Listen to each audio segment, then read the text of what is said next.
Hello everyone, my name is Ramvir and I am starting a new chapter of Geography class 11 और the chapter is landforms and their evolution. इससे पहले वाले chapter में आपने पढ़ा है डिफरेंट टाइप्स ऑफ लैंडफॉर्म्स, उनका evolution कैसे हुआ। इसमें हम चैप्टर में भी स्टडी यही करेंगे अबाउट देयर इवोल्यूशन। तो इवोल्यूशन का मतलब कैसे, हाउ दे फॉर्म्ड। यहाँ पर आप देख रहे हैं this is the glacier structure है and this is the meander, this is the river system ऐसे बह रही है। तो ये इसके बारे में स्टडी करेंगे। Then introduction, what is normal cycle of erosion. इसमें इरोजनल वर्क हम पिछले चैप्टर में पढ़ चुके हैं। किस तरह से नदी, किस तरह से देखिए एक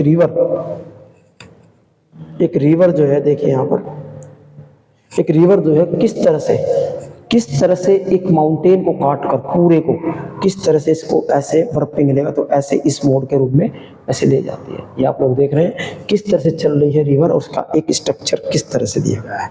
okay, this is the process of the cycle of erosion. Erosional work में सब आते हैं। This is very important. Stages of normal cycle of erosion. अब देखिए कितनी स्टेजेस होती है इसकी, कैसे। This is the young age में क्या होता है, मैच्योर एज में किस तरह से ये दिया गया है। तो मैच्योर एज का सिस्टम अलग है, यहाँ पर यंग एज में ऐसे ऐसे चलेगी, मैच्योर एज में बिल्कुल सीधी चलेगी। The speed of the water is very high in the region of the mountain, but in the speed in the mature age, इनकी एज क्या होती है वो ऐसे सर्प के रूप में चलते हैं, उनको ढाल मतलब इट मीन स्लोप अच्छी तरह नहीं चलता। तो यूथ स्टेज रिवर, ये एक्चुअली यहाँ पर इस रिवर की बात हो रही है।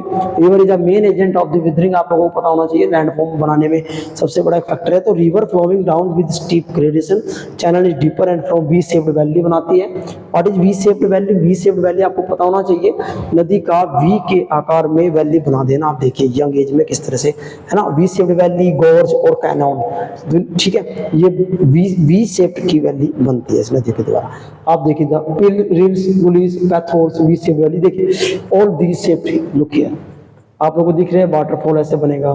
This is a V shaped valley, यहाँ पर वी शेप्ड वैली है, ये ऐसे बनेगी। और गॉर्ज, सोर्स, ये सब this is the structure and this structure made by the river only. Next, rills and gullies. ये क्या होते हैं? Rills and gullies erosional work है दोनों। और इसमें क्या है, rills are shallow channel no more than a few trends, ये इसके बारे में दिया गया है थोड़ा सा। तो क्या क्या है ये स्ट्रक्चर इसके, वो आप देख लीजिए।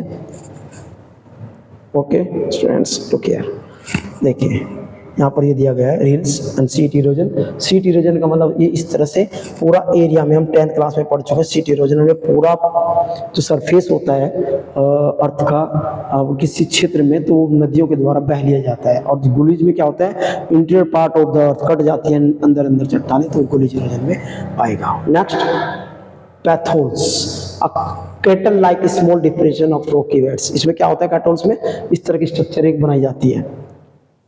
Next, we shaped valley. V shaped valley, ये देखिए आप लोग, वी शेप्ड वैली का एक बड़ा रूप दिया गया है। This is the formation, this is on we shaped valley. इस तरह से दूर से ही दिखती है, हमें दूर से ही बड़े स्तर पे दिखती है। आप लोग Rishikesh, Dehradun and mountain region Bharat का जो हिमालय पर्वत उसमें देख सकते हैं वर्ल्ड के बड़े बड़े शेप्ड वैली। और ये है गॉर्ज और कैनियन, ये इतने खड़।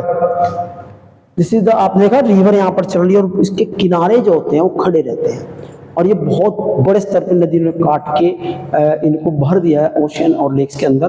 तो this is the V shaped valley. Next, rapids and waterfall. This is rapids and waterfall always these are constructed by the river. जिसका रीजनल, ये आप देखिए वाटरफॉल एक, दिस इज द वाटरफॉल, ठीक है, सेट एंजल वाटरफॉल हो, Niagara and another, these are the Hundru, these are the main waterfall on the अर्थ।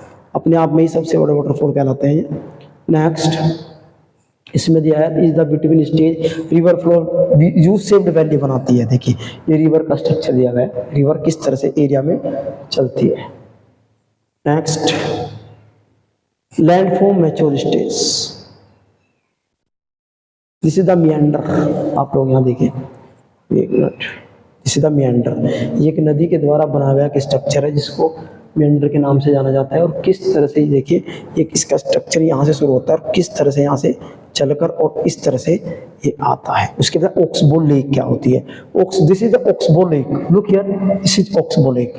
ठीक है ना, ये नदी ऐसे घूम रही है, तो इसकी ये नदी कभी बहती थी यहाँ, लेकिन आज नदी इधर से बह गई, तो दिस इज ऑक्सबो लेक, ये ऐसे बनती है। नेक्स्ट है this levees and flood plains and layers of the sedimentation, एक स्ट्रक्चर जिन्होंने दिया है इसमें, स्ट्रक्चर में आप लोग देख लीजिए किस तरह का स्ट्रक्चर सेडिमेंटेशन होता है। उसके बाद natural levees, this is the steps of rivers. Old age river form in old age only delta, क्या बनाती है, डेल्टे का निर्माण करती है, वर्ल्ड के बड़े बड़े डेल्टा आप लोगों को पता है, दिस इज द डेल्टास, देखिए डेल्टास। ओके स्टूडेंट्स, तो डेल्टा जैसे मिसिसिपी, मिसौरी एंड गंगा, हवांगो, ये किस तरह से डेल्टा डेल्टा से निर्माण करती है और बड़े स्तर पे जो है इनको यूज किया जाता है। ओके,